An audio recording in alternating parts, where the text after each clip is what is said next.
So, to the lovely people in the audience, welcome to Vloggers for Conventions. This is a panel about the how-tos, the ins and outs, the do's and do-nots of video blogging, a convention. Cool, because I'm not used to like outdoor vlogging and stuff. Like I'm used to like in the room like vlogging with like webcams and stuff. Right. So like talk to me about the equipment and various things.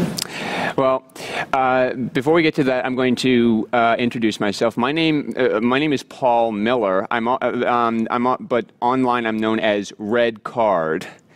You may be wondering why I go by that, because I am certified as a referee in soccer in Eastern Pennsylvania. And I couldn't think of a better name. So, anyway. You what?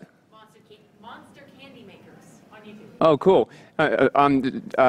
Do you,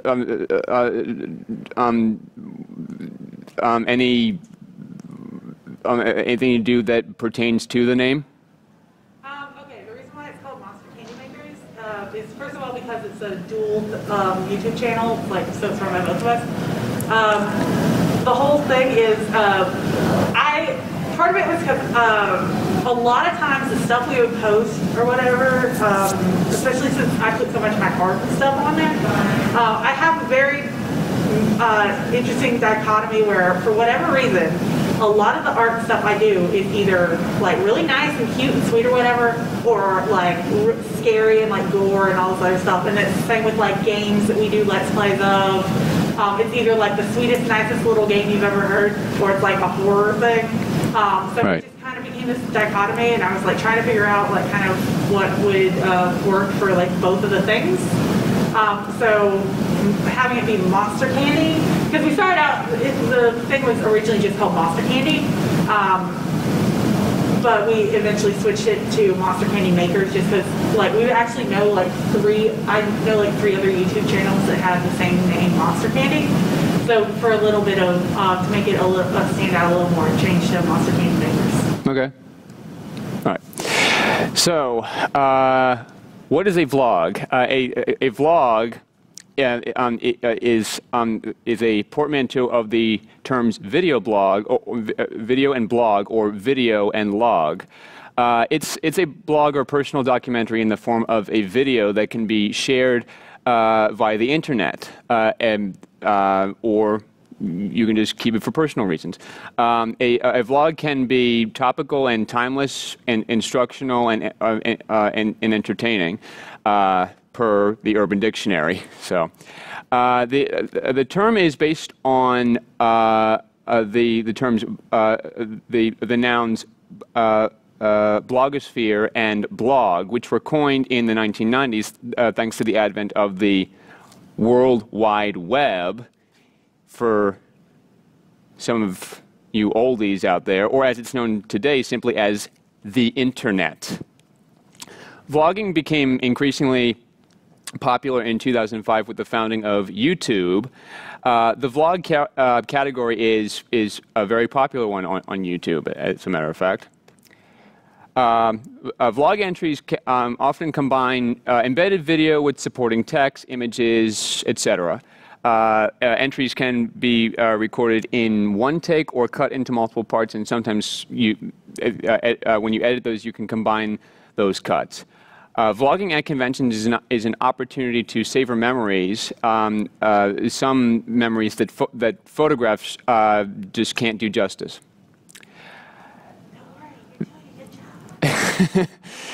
The equipment. You're very informative. Okay.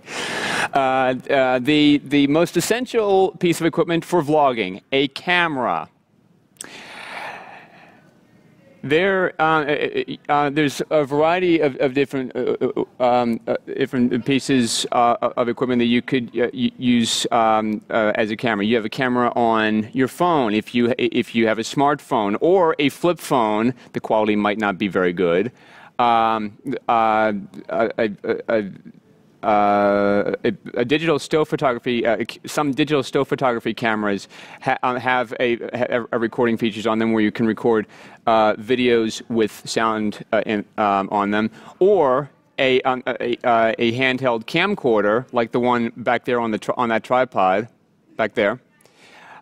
It's recommended if you want a higher quality video. If you're not using a camera phone and using like a digital still photography camera or a camcorder, you would also need memory cards or memory sticks. Or if you're still living in the 1990s and still use this kind of equipment, videotape cassettes, or film if you're still living in the 60s or the 70s.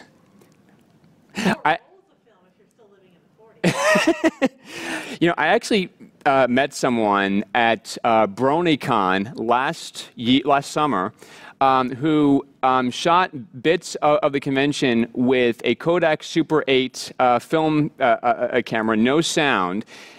Uploaded it to, and he was also there the year before that. He had it processed into a digital form and then uploaded it to YouTube. It looked like that the convention took place in, like, let's say the 60s or something. It was so cool. What's also recommended is hold on a second, I have it here somewhere, is a camera bag. This is highly recommended if you are carrying multiple pieces of equipment, like let's say spare batteries, which I'll get to in just a second, or spare memory cards, which is also listed there. Or you can also carry various other things which you don't want to put in your pockets, like let's say your phone or your wallet or what have you. So that's highly recommended if you're using a digital still photography camera or a handheld camcorder. And as I said before, what's also recommended is extra memory cards and spare batteries. Optional equipment. You can also have an additional camera, like let's say a GoPro, for example, which like this one right here.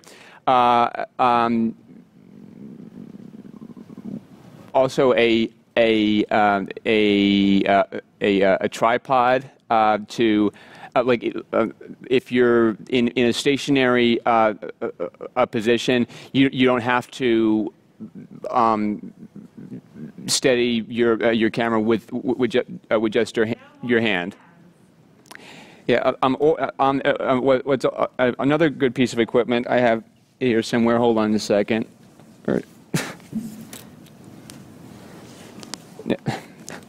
Never mind. What's also optional is like a grip or a stabilizer that you can mount your camera onto, so you don't have to slide your hand into that little sleeve on the side of it. If you're using a handheld a camcorder like the one back there, you can also put a digital still camera on a grip as well. You can also use a external microphone, like let's say the microphone that's built in on your camera doesn't have good sound quality. You can get an external microphone for better sound quality. And now it depends on if the camera you're using has any external microphone inputs. This kind of equipment you can find at various sites and retailers like Amazon, Best Buy, Target, Walmart, and also the sites of the manufacturers that build the equipment themselves, like Sony, GoPro, JVC, Panasonic, etc.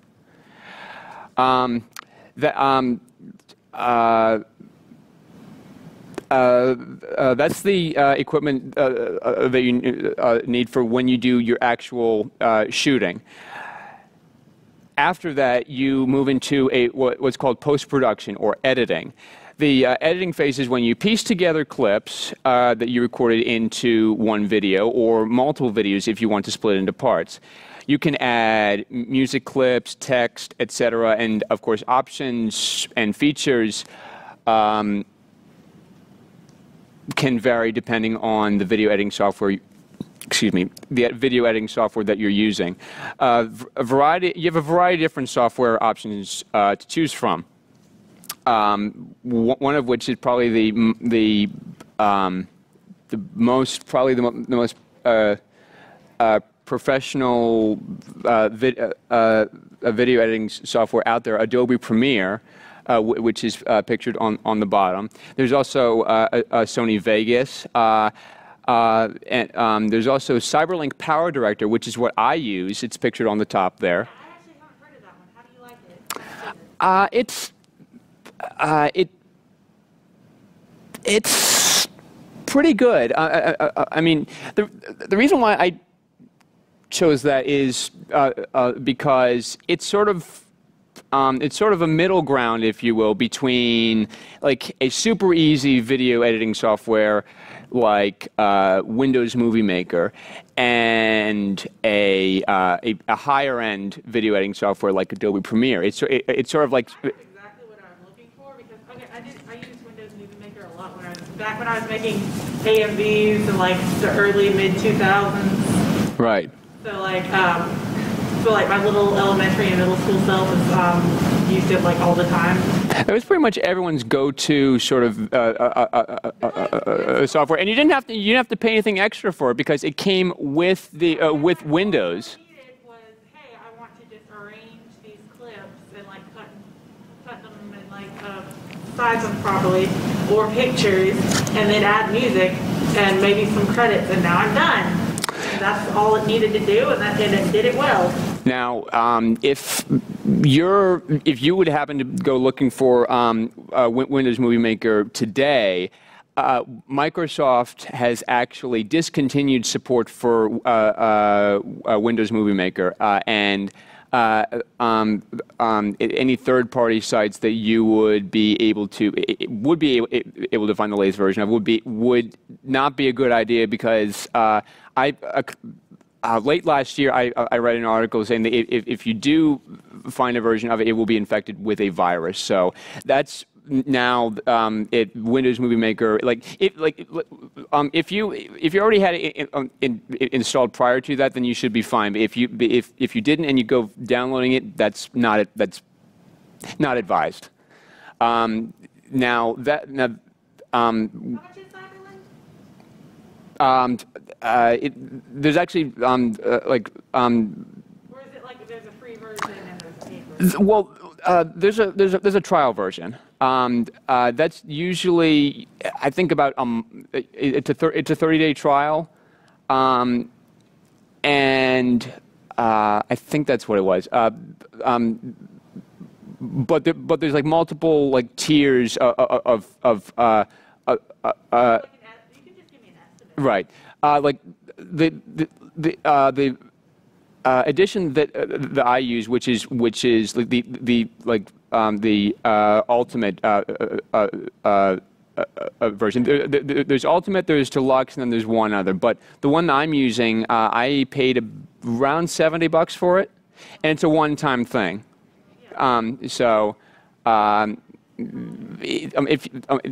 If you're looking for something that's right down the middle between an easy. Actually, I want something where the main thing is it's really easy to use, but I can do a lot with it. Then I would probably recommend Cyberlink Power Director, and because it's easy enough to understand, while at the same time it allows you to edit using like multiple layers on top of layers of tracks. Is something that Adobe Premiere is very well known for, but I couldn't use Adobe Premiere for the life of me because it's very complicated and it's not for me. So a lot of that stuff you can use with Microsoft. Adobe Premiere you can use with Microsoft and Microsoft Windows and with Macintosh. And of course, if you do use Macintosh computers, one of the things that the the OS software includes with it is iMovie. So that's also an option. There's also various other softwares out there that I really couldn't think of, but these are the ones I could think of on the spot. So some tips for video blogging. One thing that you want to do is to keep your audience interested by editing out any pauses in the action. When you're talking to the camera, you are talking to your to your viewing audience. It's up to you as not only the camera person, but also the video editor to decide what you believe is important to retain and then cut out your unimportant areas of footage. Now, like cosplay, vlogging can be expensive. Vlogging is about budgeting and it's about being smart. Again, yes? I was actually going to ask, what's your idea of a good starting like camera? Like, other than just using your phone or iPad or whatever? Like, what's the best, like, affordable, like, camera that you can, like, stick on, like, a tripod or something that will do the job and, like, won't have bad quality or anything? Well,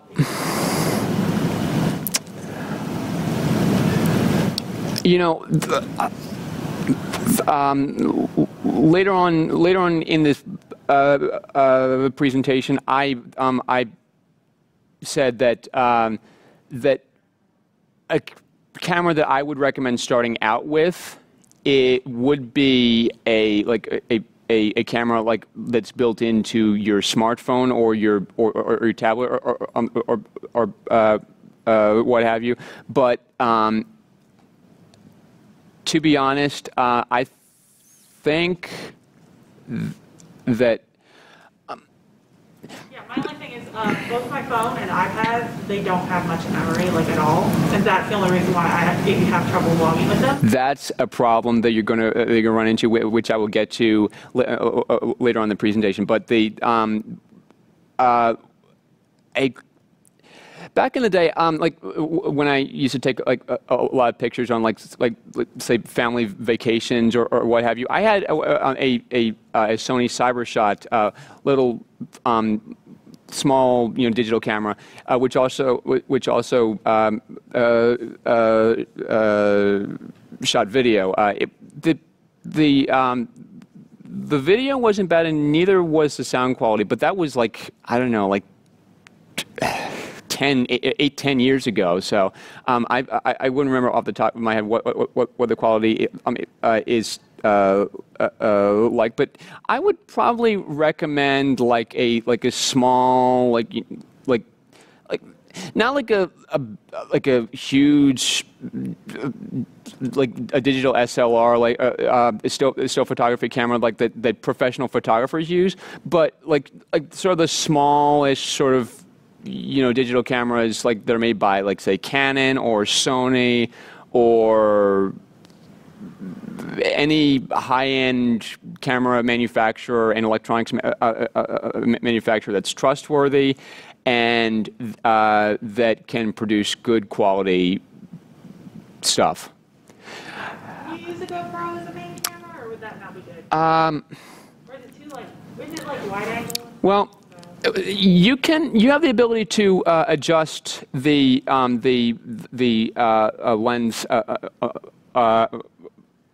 the lens angle. This GoPro has, I think, 5 different angle settings. There's super wide, wide, medium, linear, and narrow. So, yeah, and Think it's good quality, it has pretty good. It has pretty good both audio and video quality, but it's expensive. So so if you're just starting out, I probably wouldn't recommend that, but I'm not sure how much like let's say like a smaller Sony digital camera costs compared to a GoPro. So GoPros are mostly known for being like indestructible practically. yeah. For ridiculous stuff. Yeah.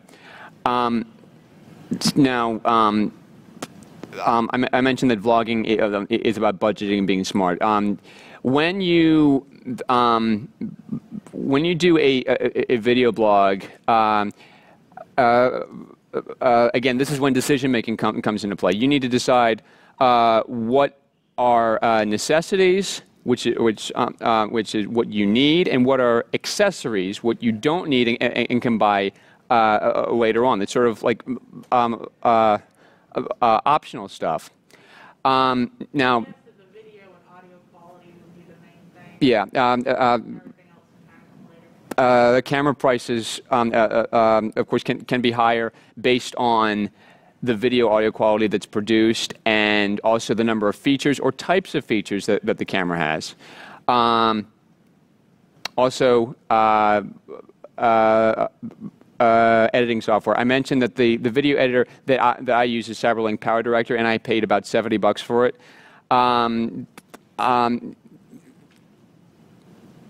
Would you recommend any good open source editing software? It's like, excuse me, man, that's an oxymoron. Oh. You know, I can't think of any off the top of my head, but what I would recommend to you on that is basically do some research, because you could learn a whole lot more about a lot of different free and open source video editing softwares. Right now, I do actually have an older version of Windows Movie Maker. Right. I've just got it set up on a laptop from like a several-year-old laptop, so it doesn't have any problems. Right. So, and it's chugging along doing its job. Like I'm just literally putting in clips and like slicing them out, occasionally speeding them up for speed paint. Right. Adding audio, so like, Right. and I'm recording the audio on a separate program, on just using Audacity. Yeah. Not any issues, you know? Yeah. So, like, Now, obviously, if you have more features in the software, it's more than likely going to be even more expensive. I mentioned that CyberLink Power Director has different tiers of versions. The higher the tier, the more features, the more expensive that it's going to be. you said you got the best one, and the best one's $70? Well, it's not the highest version, but it's what I could afford. That's kind of what you have to take into account. I was trying to get a general estimate price range for what the cost of the different tiers were. Right. Yeah. So it's like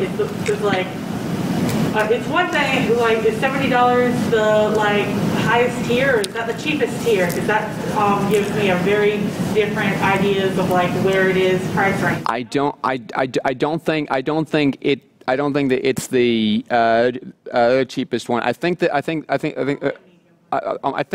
the cheapest one, which would be CyberLink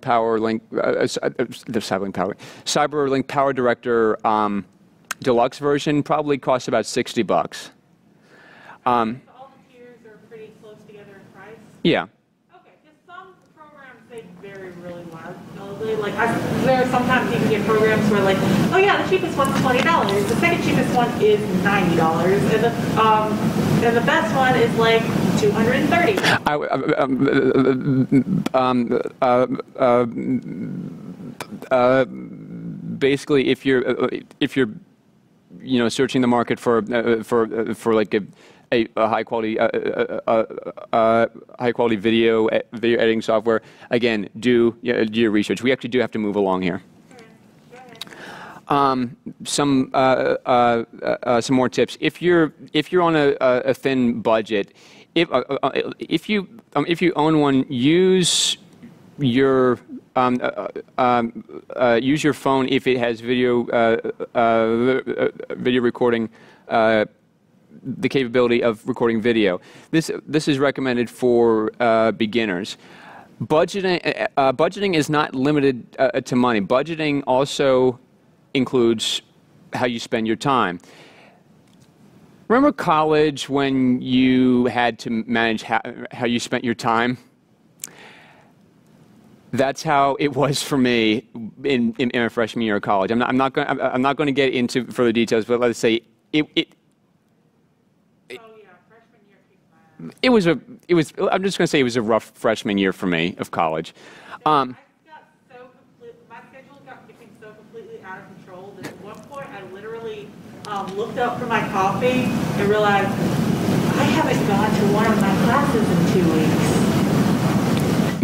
That's not good. Yeah. I mean, I managed to pass that one, but then I screwed up. And what messed me up was I had a few teachers where they had the thing where it was like they only had to pass or fail, and they did that. You automatically fail if you don't bring in every single assignment. Wow. Yeah, and they did this thing where like I was even like did this thing where it was like, hey, can I turn in like I have put a ton of effort into like a whole bunch of my other assignments. I missed one because I was sick. Can I turn it in like they half finished one? Just so you can put it in, even if you give me like a failing grade on it, can I just have it turned in so it counts? She's like, no. Well, I mean, they can only. It wasn't. It was. She was accepting all of the assignments until the end of the year. Right. That wasn't the problem. She just wouldn't accept a partially finished one. Right. Right. I don't think any professor would. So, like. Time management. Sorry, I keep derailing. No, it's okay. It's okay. It's not the end of the world if you don't get your video up. If you don't get your video uploaded right away. Your life your life comes first. It should be the a number one priority. Your needs come first, your life comes first, also your health comes first. Whatever hiccups or anything you might run into along the way, your audience will understand, because they have their lives too, and they can't spend the rest of their daily lives checking their YouTube feeds to see, oh, when is she going to get her video up? They're not going to do that. So that's really nothing to worry about. You need to you obviously need to balance your time wisely. Vlogging is all about trial and error, especially if you're a beginner at this. At some things, you will fail. You will make mistakes. You will become frustrated sometimes. And you know what? That's okay. Failing is an opportunity to learn how to do better for the next time. When you now, let's say that you're on location, like filming your video blog, and then you notice something happening out of the corner of your out of the corner of your eye. Like, oh, I want to capture that. When you want to capture something and you're not able to, like you noticed it too late and the moment is gone, don't beat yourself. There will be other things. You will get more opportunities to capture moments, further down the road. during the editing process, you need, this has become a huge issue as of late, especially with YouTube. You need to be very mindful. One asshole in particular. One asshole in particular needs to not be allowed out of the country. He should leave his house, but we should start with at least limiting him to the same. Oh, his neighbors hate him, actually. They actually, he causes them. Let's not get started with that, okay? We're not here to talk about Logan Paul. Green alien. We're not here to talk about Logan Paul. His brother's bad too. His brother isn't as bad as he is, but he's definitely Right. You need to be mindful of the content that is shown or heard. Audiovisual content should reflect what your morals are. Also, you need to be aware of the copyright status of any material, of any third-party material that is not yours, that you have no ownership of, that you add into your video. Yes. I've tried my best to find songs to put into my videos that are only copyright and whatever free. It was copyright and I'm blanking on the other one. And royalty. Royalty free. Yeah, royalty and copyright free music. I try my best to. I've got a folder full of just those. But would you recommend any good websites for copyright free music? Or websites that you can pay to use their music specifically? What are your go-to websites for videos, for music for your videos? Also sound effects. The question is for both of those things. Well, I mean, you can probably find some. You can probably find some sound effects on let's say iTunes if you're a user of iTunes. However,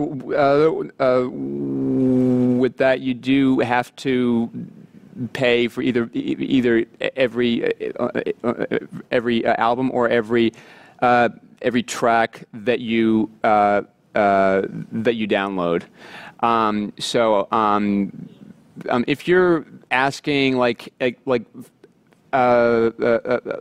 any stuff that's free of charge, again do your research. That's why Google's there. I got a whole bunch of royalty-free horror music for a speaker I did for Halloween, and the website I used actually one of the albums I got turned out to be it was royalty-free, but it was copyrighted, and the website paid the copyright to be able to use their music, but apparently it wasn't the right to sell, it wasn't the right to give out the music. Right. So it was that the website had a full use of the music, but everyone who got the music from them didn't, and it was this whole thing, and I actually got flagged for it on YouTube. It's kind of like Napster a little bit. Well, no, it wasn't. They didn't realize that they got the wrong. There was a miscommunication between the website and them, because they thought that they had done, because where they had gotten from misunderstood and thought it was just somebody asking for the full breadth use for their personal stuff, for to be put in videos, regardless of where it needed to be. So they were allowed to use it in videos, promotions, and all the things. Right. Because you have to get separate licenses for music for depending on how the music is going to be used. If you it's going to cost a certain amount if it's not for profit. It's going to cost a certain amount if it's posted online. It costs a certain amount if it's for promotional stuff. It's costs a certain amount if it's going to be in film festivals. And they're all different price and license tiers and stuff. And apparently the website had paid to have full use of everything and full complete use and everything, but it was only for their personal stuff. And the miscommunication was they were trying to actually be allowed to basically pay to have it on their website and give royalties through ad revenue to them for the thing. And so it was a big miscommunication. Right. Right. I'm going to have to ask from now going forward that all questions actually be held off until the end of the end of the panel. We'll do a Q&A because we are running out of time.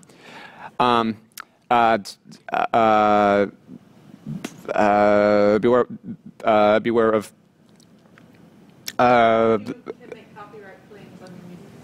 Yeah, YouTube. YouTube can make copyright claims on your video once it has been uploaded. Visibility varies based on who owns that material. Your video, based on what material is used, it can be blocked in blocked in. It can have a partial block implemented on it, or it can have a global block implemented on it. And you also need to be aware of copyright strikes. A accumulation of 3 of these copyright strikes during a 90-day period can result in the termination of your YouTube account and channel. Even the first copyright strike can affect what features are you're eligible for on your YouTube account. The do's and do nots of vlogging at a convention. You do want to capture moments that are most important to you. Judge what is and what isn't appropriate for filming. Also judge when it is and when it is not appropriate to film. Turn off the camera or stop recording if you are asked to do so. Also, draw inspiration to make a persona for yourself. This is very much encouraged. Now we get to the do nots. Do not film anyone, especially, if you're moving and if you have the camera focused on someone and you are panning the camera on them and you keep it on them. Do not do that. Typically, if it's someone you know and has been on camera or YouTube before, they won't have a problem with it. If you're not filming or on focusing the camera on anyone in particular, in a general public space, you should be fine. Filming yourself or just filming a group of people in a public setting should also be fine. But when in question, do not focus the camera on that person, or just simply turn off the camera. Do not film at all if you are in an area that prohibits photography and videography. You could be asked to turn off and put away your camera, or even you could even be asked to leave said area. It is advised that you review the rules of the convention or the rules of the venue. If you are unsure what the rules are, ask a staff member or member of security for further clarification. Vlogging and how it relates to cosplay. Vlogging shares one specific rule that cosplay has. Cosplay does not equal consent. Respect, not just cosplayers, but everyone's personal space. This is very, very, very important. Why do people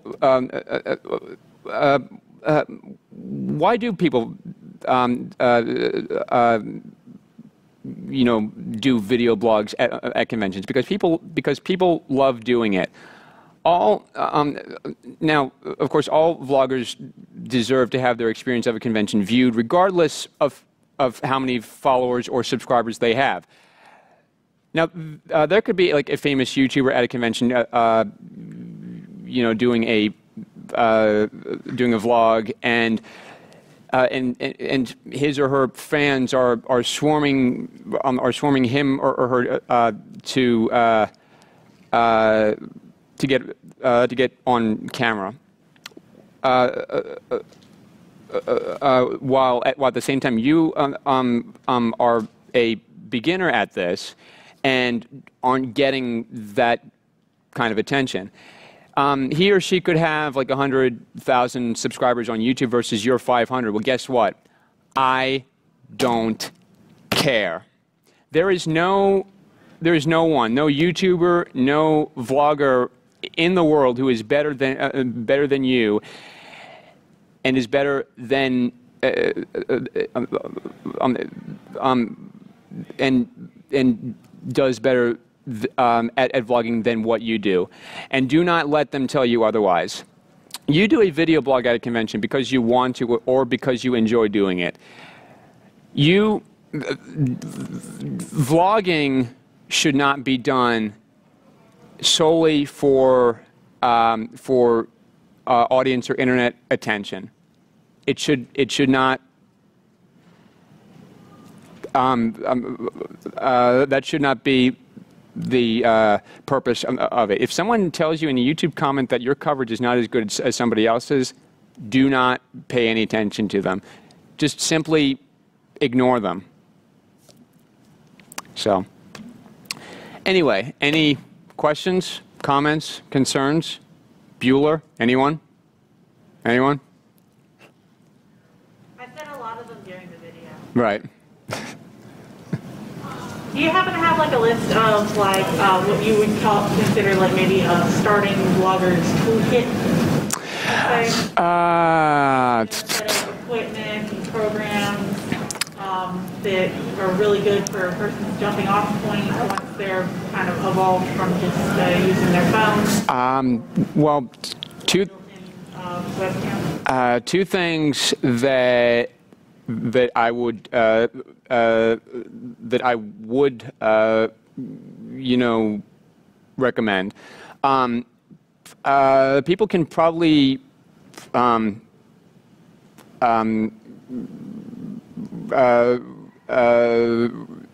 reference that kind of information from this panel directly, because this panel will be uploaded to YouTube. So yeah, my second recommendation is, again, I know I've said this multiple times during this panel, do your research. That's why Google is there. You can ask it any question, and it will spit out an answer for you. So, any other questions? Do you know a way to help with the memory on an iPad or iPhone? Say again, please. I've got my iPad that has a nice camera in it, but it doesn't have a whole lot of memory. Do you know a way to help with that? All I can, you know. So far, I've been doing a thing where I record one clip and then I save that clip to Dropbox, and then I delete it off my thing, so I save the space, and then I just rinse and repeat. That's one of the things that I would recommend. If you, like, let's say you have a my first stint in vlogging, you know, believe it or not, was actually using my my iPod Touch. It was at KatsuCon in 2014.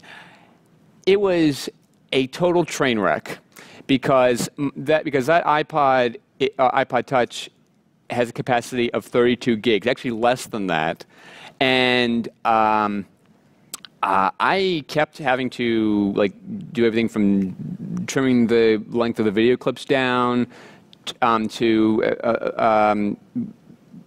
you know, keeping the video clips short, to even like not film some things, altogether. When you're doing a video blog, what you need to really take into account is how much space your device can hold. That's kind of one of the reasons why I bought a handheld camcorder with its own with its own source of memory. We are actually out of time for this panel. For those who showed up late, you can see the first bit and actually the entire panel on YouTube. I'm going to get it up as quickly as I can. Other than that, thank you all for coming, and have a good rest of your day and good rest of your convention. Thanks, guys.